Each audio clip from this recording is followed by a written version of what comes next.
குர்ஆன்ல ஒரு குறிப்பிட்ட சமுதாயத்தை பெயர் சொல்லி சபிக்கப்பட்டிருக்குதுன்னு சொன்னா அது யூதர்கள் தான்.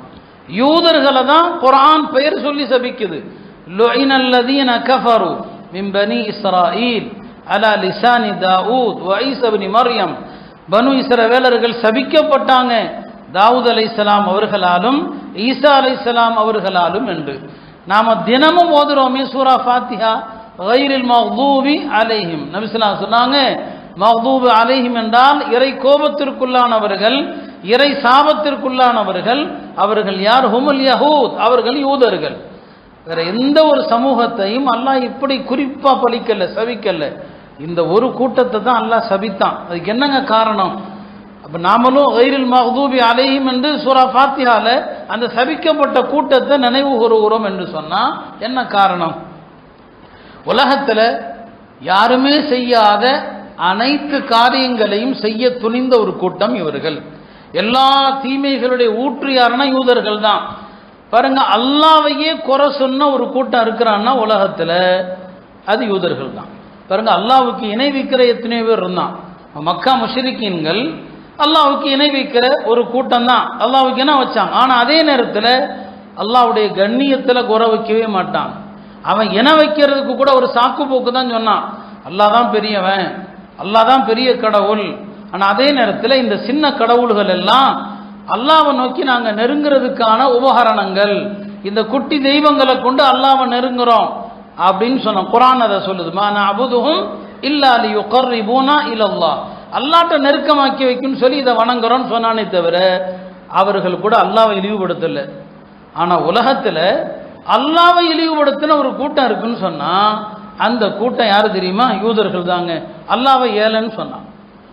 யாராவது சொல்லுவானா? அல்லாஹ்வை ஏலன்னு சொன்னா குர்ஆன் சொல்லுது, லகத் சமிஅ அல்லாஹு கௌலல்லதீன காலு இன்னல்லாஹ ஃபகீர் வ நஹ்னு அக்னியா.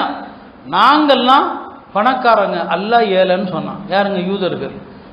ஏங்க அல்லாஹ் ஏலன்னு சொன்னா? குர்ஆன்ல ஆயத்து இறங்குச்சு, அல்லாஹ்வுக்கு யாராவது அழகிய கடன் கொடுப்பவர்கள் இருக்கிறார்களா? மன் ஸல்லதி யுக்ரிதுல்லாஹ கர்தன் ஹஸனா, அல்லாஹ்வுக்கு யாராவது அழகிய கடன் கொடுக்குறீங்களா? அப்படி கொடுத்தா அல்லாஹ் உங்களுக்கு பன்மடங்கா திருப்பி கொடுப்பான்னு வருது. இந்த ஆயத்துக்கு என்ன அர்த்தம்? அல்லாஹ்வுடைய வழியில, அல்லாஹ் பொருந்தி கொள்கிற வழியில செலவு செய்யுங்க, அல்லாஹ் உங்களுக்கு தருவான்னு அர்த்தம் இல்லையா? இந்த ஆயத்து இறங்கிய நேரத்தில் ஹஜ்ரத் அபூபக்கர் ரலியல்லாஹு அவர்கள் மதீனால யூதர்களுடைய பாடசாலை ஒன்றை கடந்து போறாங்க. அந்த பாடசாலையினுடைய தலைவரை அழைத்து சொல்றாங்க, பாருப்பா, உனக்கு சத்தியம் தெரியும், முஹம்மது ஸல்லல்லாஹு அலைஹி வஸல்லம் அவங்க குர்ஆன்ல சொல்லப்பட்ட அந்த தௌராத்துல சொல்லப்பட்ட நபின்னு உனக்கு தெரியும்.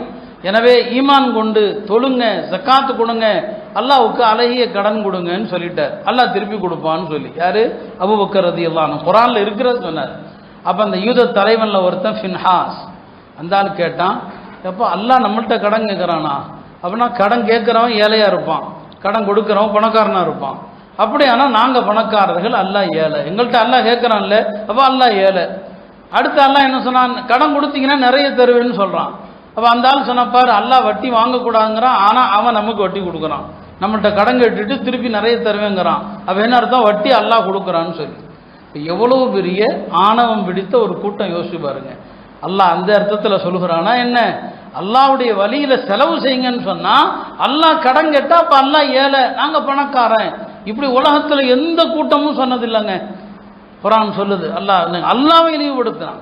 சரி, அதே மாதிரிதான் அவன் சொன்னா, வகாலத்தில் யஹூது யதுல்லாஹி மக்லூலா, யூதர்கள் சொன்னாங்க அல்லாஹ்வுடைய கை கட்டப்பட்டிருக்குதுங்க, அல்லாஹ் கஞ்சனா இருக்கிறான், அல்லாஹ் அள்ளி கொடுக்கறது இல்லை, அல்லாஹ் தாராளமா செலவு செய்யறது இல்லை, அல்லாஹ்வுடைய கைகள் கட்டப்பட்டிருக்குன்னா. யாரு? யூதர்கள். இப்ப பாருங்க, எவ்வளவு அல்லாஹ்வையே குறை சொல்லுகிற இவர்கள் நபிமார்களை கொல்ல மாட்டார்களா என்ன? நபிமார்களை விமர்சிக்க மாட்டார்களா என்ன? எல்லா நபிமார்கள் மீதும் அவதூறு சொன்ன ஒரு கூட்டம் யூதர்கள்.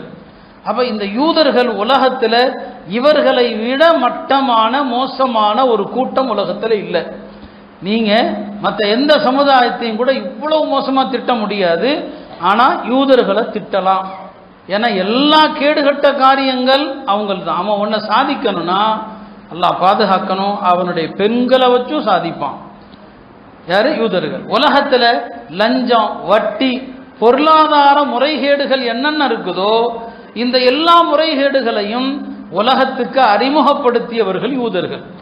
பொருளாதார முறைகேடுகள் என்னென்ன உண்டோ எல்லாவற்றையும் அறிமுகப்படுத்தியவர்கள் யூதர்கள் தான். ஃபோன் ஆஃப் பண்ண எல்லாவற்றையுமே அவங்க தான் என்ன செஞ்சாங்க, அறிமுகப்படுத்தினாங்க. இப்போ இந்த வட்டியாக இருக்கட்டும், லஞ்சமாக இருக்கட்டும், எல்லா தீமையும் அவங்கள்ட்ட இருக்குதுங்க. அப்படிப்பட்ட ஒரு மோசமான ஒரு கூட்டம். இந்த கூட்டம் என்னைக்கு அழிய போகுதோ அன்னைக்கு கியாமத்து வரும். அதுக்கு என்ன அர்த்தம்? உலக அழிவு நாள் வரைக்கும் இவன் இருப்பான், தீமைகள் பண்ணிக்கிட்டே இருப்பான். இவனுடைய தீமையை சூரா பனி இஸ்ராயீல்ல அல்லாஹ் சொல்லுவான், வகதைனா இலா பனி இஸ்ராயீல் ஃபில் கிதாபி லதுஃப்ஸிதுன்ன ஃபில் அர்தி மர்ரத்தைன். இந்த பூமியில 2 தடவை குழப்பம் விளைவிப்பீர்கள்.